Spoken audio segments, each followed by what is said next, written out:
Will the real New Orleans Saints please stand up? They get crushed by Philly, then they crush Atlanta. What's happening next? Time for Saints football.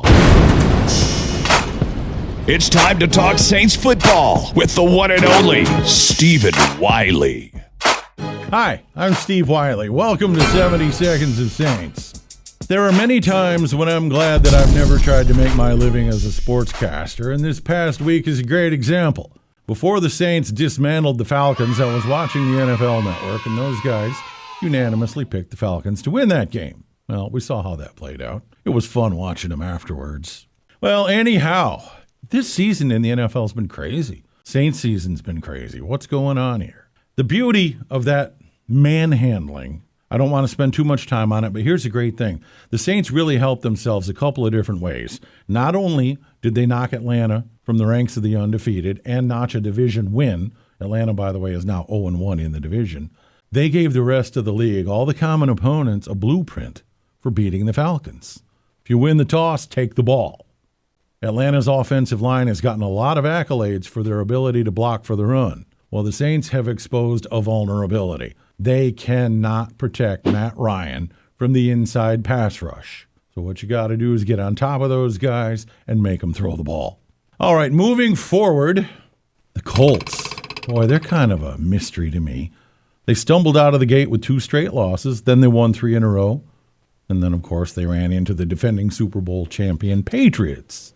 Well, the Colts didn't do themselves a lot of favors this past week either. Did you see that fake punt thing?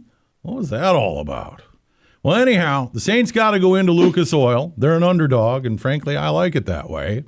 It's not unrealistic to believe that they could even their record at 4-4 by the first week of November.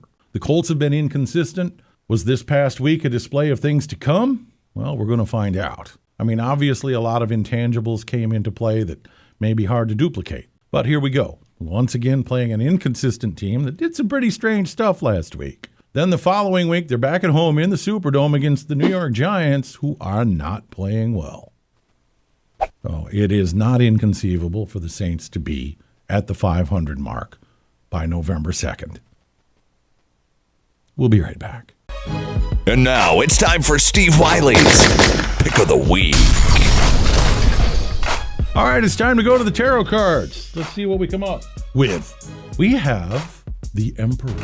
The Emperor is a sign of financial stability, ambition, authority, and achievement. Now that begs the question, who is the Emperor? Drew Brees? Is this a carryover from last week or a portent of things to come? I'm Steve Wiley. Thanks for joining us for 70 Seconds of Saints. For more great content, click right up here. To subscribe, click right here.